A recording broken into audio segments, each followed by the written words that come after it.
Сәлем қыздар. Бүгін біз синнабон бәліштерін жасап көрсететін боламын. Егер де булочкаларыңыз дұрыс шықпай жүрген болса, қатты болып қалып жатса, дәл осы рецептпен жасап көріңіз.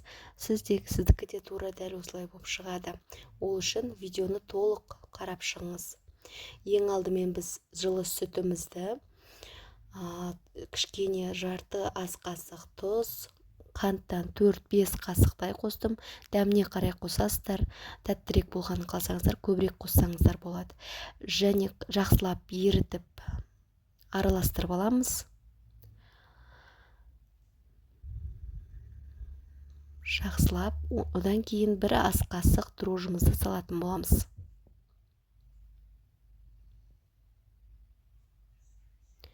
Жақсылап езіп араластырамыз. Кейін сұйқы май қосамыз. 3 ас қасық сұйқы май, сары майымызды құямыз. Жақсылап бір келкетіп араластырып, бір жұмыртқа қосуды ұмытпаңыздар.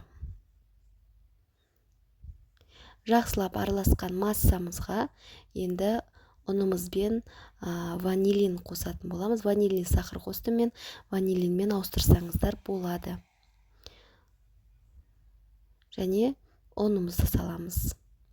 Ұнымызды көз мөлшерімен қатты болып қалмау керек. Қанша керектігін барлығын осы видеоның астына салып қоятын болам.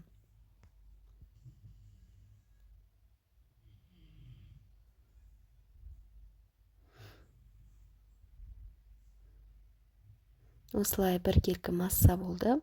Қатты емес, жұп-жұмсақ. Міне өстіп әбден иленді. Салафанға орап, бетін жауып, жарты сағатқа қойып қоямыз. Жарты сағаттан ұзақ болса жарай береді. Міне осып жарты сағатта осылай көтеріліп шықты. Жұп-жұмсақ. Көріп тұрғандарыңыздай, енді дайын болған қамырымызды жайып бастаймыз. Міне осылай 4 бұрышты етіп жаямыз. Жұқалығы 1-2 сантиметрдей болу керек. Одан кейін сары майымызды бөлме температурасындағы осылай шағып шығамыз. Одан кейін құмшекерден тағы себелеп, солай сеуіп шығамыз. Кейін корицадан қосамыз. Мен көп қоспаймын, өйткені дәмі қатты қоссаң дәмі шығып кетеді. Сондықтан аздау қостым. Енді дөңгелетіп әкеліп ораймыз видеодағыдай.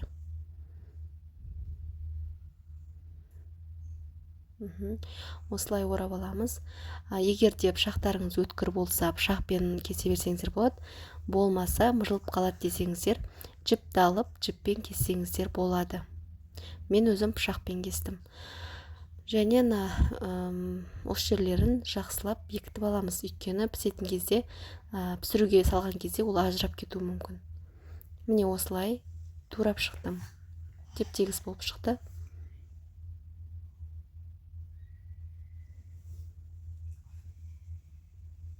Мінекей барлығын салып алдым. Бетін жауып 10-15 минутқа қойдым. Мінекей біздікі пісіп шықты. Қанша уақыт піседі соны. Пісіп шыққан бәліштерімізді сәл суытып, одан кейін мен осындай сгущенка дайын крем ретінде осыны қолдандым. Дұрыс түспей қалған екен, бірақ жазатын болам. Міне осылай дайын кремдерімізді жағып шығамыз. Қатты ыстық болса бірден еріп кетеді, сол үшін ыстықтан сәл болу керек. Мінекей барлығын осылай жағып шықтым. Міне жұмсақтығын сіздерге көрсетейін. Өте жұмсақ, дәмді болып шықты. Сіздерге де жасап көруге кеңес беремін. Менің каналыма тіркеліп, подписаться кнопкасын басып, комментарий, лайк басуды ұмытпаңыздар.